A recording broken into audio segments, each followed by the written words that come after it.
អង្គុយលើកៅអីឈើចាស់ដែលខ្ញុំធ្លាប់ដាប់ខាត់មើលទៅមេឃស្វាយដែលយើងដំកាលពីឆ្នាំនោះកូនធំអស់ហើយចាក់ចេញទៅសង់សម្បុកថ្មីបន្សល់ទុកត្រឹមស្នាមជើងតូចនៅលើដីខ្សាច់បីបំធ្នមមរក្សាដូចទឹកក្នុងក្អមពេញព្រៀប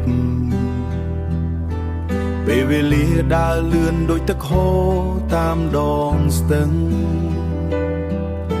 ឥឡូវសក់ខ្ញុំឡើងពណ៌ហោដូចពកលើមេតែចិត្តដែលធ្លាប់រឹងមាំបែរជាទន់ភ្លន់ខុសប្លែកនៅពេលឃើញមុខចៅរត់លេងក្បែរបងផ្ទះចៅរត់លេងក្បែរបងផ្ទះវាជាពន្លឺថ្មីដែលបំភ្លឺក្នុងវ័យជរាចាំងតែងពោលថាស្រឡាញ់កូនត្រឹមមួយតើតែបើស្រឡាញ់ចៅវិញគឺស្រឡាញ់ចៅរឹតមានភ្នែកភ្លឺថ្លាដូចទឹកសន្សើរ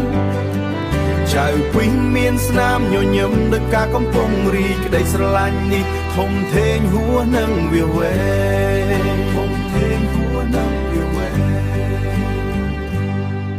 ខ្ញុំកាន់ដៃចៅទៅមើលសួនបន្លែក្រោយផ្ទះបងរៀនពេលឲ្យស្គាល់ដីស្គាល់ទឹកស្គាល់រកែវរបស់ក្នុងផ្ទះនេះ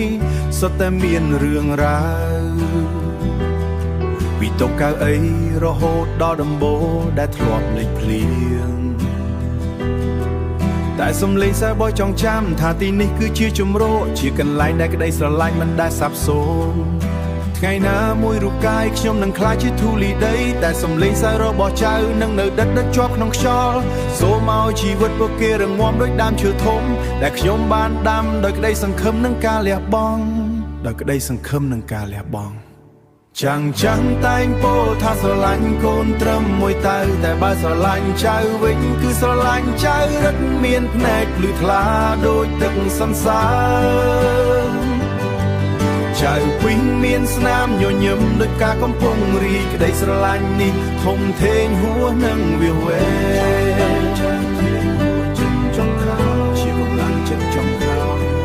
គេងទៅចៅមួយថ្ងៃគ្មានថ្ងៃប្រែប្រួលឡើយ